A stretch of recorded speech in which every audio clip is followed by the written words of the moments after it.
السلام علیکم عزیز طلباء، امید ہے کہ آپ سب لوگ خیر و عافیت سے ہوں گے اور کرونا کے وار سے محفوظ ہوں گے۔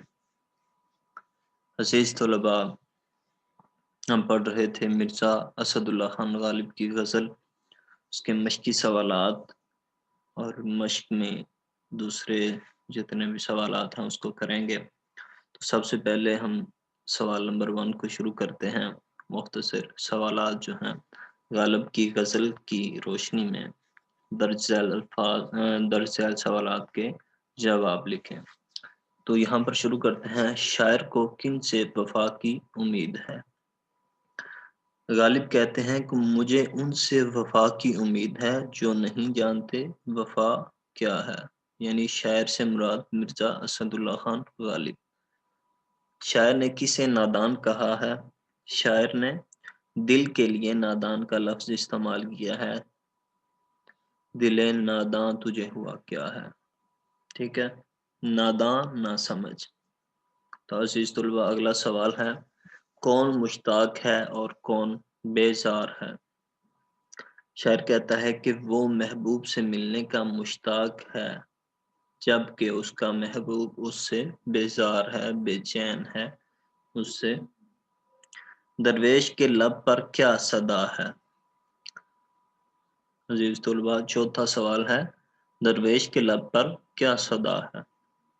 شاعر دوسروں کے ساتھ بلا کر تیرا بھی بلا ہوگا۔ درویش کے لب پر یہ صدا ہے کہ دوسروں کے ساتھ بلا کر تیرا بھی بلا ہوگا، ٹھیک ہے، یعنی شعر میں اس طرح ہے، ہاں بلا کر تیرا بلا ہوگا، اور درویش کی صدا کیا ہے، ٹھیک ہے۔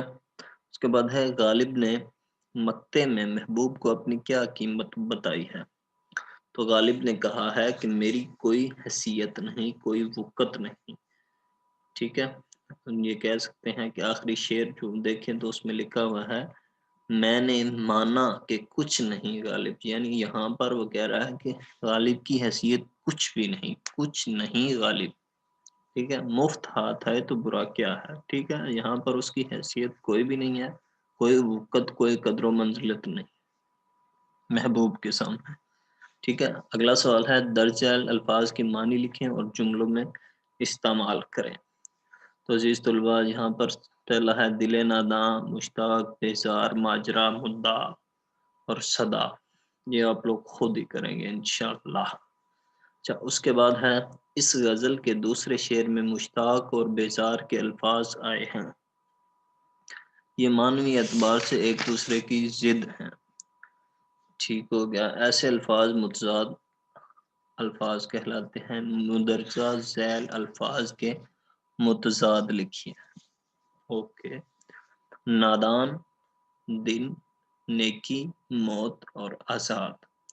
نادان کہتے ہیں ناسمجھ کو، تو یہاں پر آئے گا دانا یعنی عقل مند، نیکی بدی، آزاد غلام، دن رات، ٹھیک ہو گیا۔ نادان، دوبارہ میں بتا دیتا ہوں، نادان، دانا، اس کے بعد ہے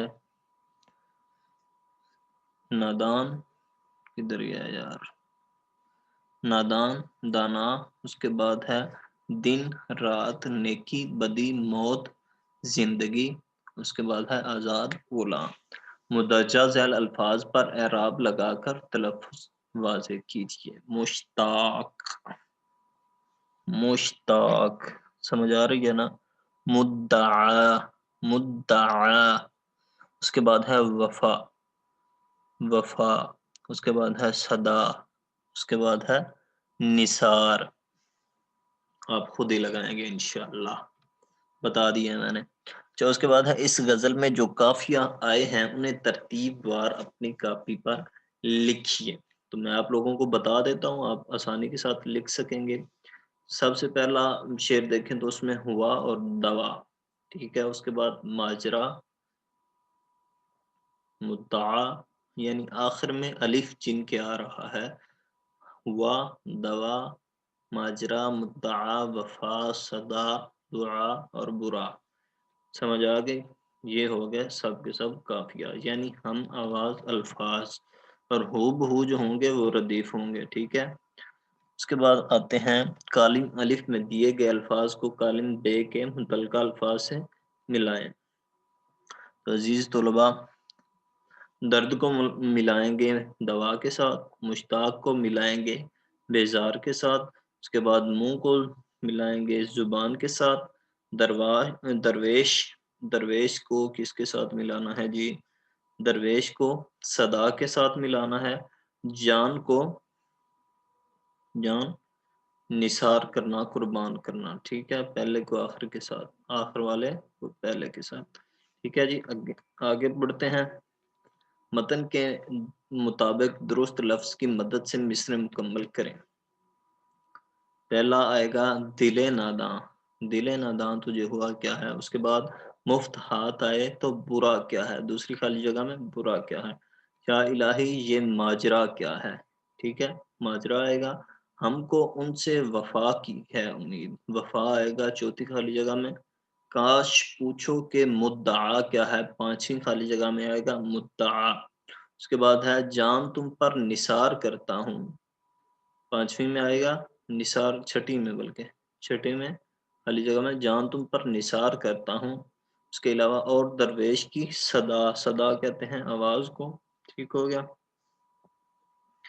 اچھا جی، اب بڑھتے ہیں آگے، درج ذیل الفاظ میں سے مذکر اور مؤنث الفاظ الگ الگ کیجیے۔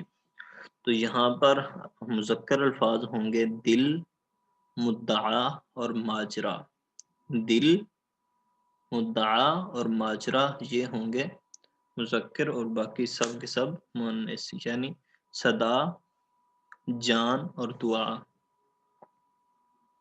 جان قربان کرنا، ٹھیک ہے، دعا مانگی۔ اچھا جی، اس کے بعد ہے کنایا، کنایا کی یہاں پر تعریف لکھی ہوئی ہے، کنایا کے لغوی معنی چھپی ہوئی بات کرنے کے ہیں۔